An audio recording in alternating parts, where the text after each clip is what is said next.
اور ثلۃ من الاولین وقلیل من الآخرین. ثلہ بولتے ہیں جماعت کو، ایک بڑی جماعت. یہ تنوین میں تعظیم ہے، یعنی ثلۃ کبیرہ، بڑی جماعت ہوگی. من الاولین، اولین میں سے، جو سابقین ہیں ان سابقین میں اولین پہلے لوگوں میں سے بڑی جماعت موجود ہوگی. وقلیل من الآخرین، اور ان سابقین میں آخرین میں سے، بعد کے لوگوں میں سے بھی ایک چھوٹی جماعت ہوگی.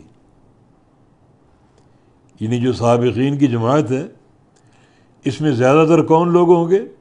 وہ جن کا تعلق پہلوں سے، اور کچھ لوگ پچھلوں سے بھی ہوں گے، بعد میں آنے والی جماعتوں سے بھی ہوں گے، لیکن زیادہ تر پہلوں میں سے ہوں گے. اس کے دو معنی کی علماء نے. ایک یہ کہ جو سابقہ امتیں ہیں یہ اولین ہیں.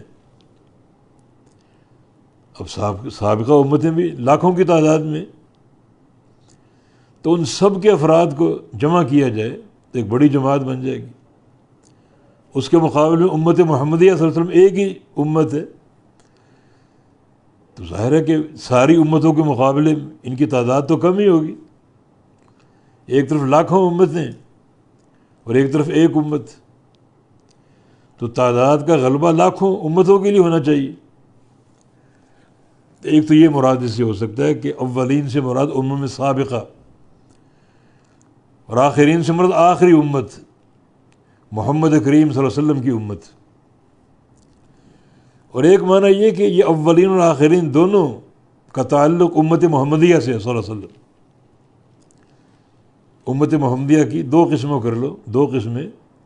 ایک وہ جماعت جو پہلی ہے جیسے صحابہ، تابعین، اتباع تابعین، اور دوسری وہ جماعت جو بعد میں آئے گی. جو پہلے لوگ ہیں ان میں سے ایک بڑی جماعت سابقین میں شامل ہوگی، اور جو پچھلے لوگ ہیں ان میں سے بھی لوگ شامل ہوں گے سابقین میں، مگر پہلوں کی بنسبت کم. تو اس سے ثابت ہوا کہ امت محمدیہ صلی اللہ علیہ وسلم کی جو پہلی جماعت ہے وہ بعد والی جماعتوں سے زیادہ افضل ہے. اور پہلی جماعت صحابہ کی جماعت ہے، پھر تابعین، اتباع تابعین. نبی علیہ السلام کی حدیث بھی ہے، خیر الناس قرنی ثم الذین یلونہم ثم الذین یلونہم، کہ سب سے بہترین لوگ میرے زمانے کے لوگ، پھر اس کے بعد، پھر اس کے بعد میرا زمانہ صحابہ کا، تابعین، اتباع تابعین کا. یہ اولین ہے سارے. ان کا رتبہ اور ان کا شرف زیادہ ہے بنسبت آخرین کے، بعد کی جماعتوں کے. تو یہاں سے جو اولین، جو اللہ کے نبی کی جماعت ہے صحابہ اور ان کے اتباع کی، اس کی ایک تفضیل، رفعت شان، اونچا مرتبہ ثابت ہو رہا ہے.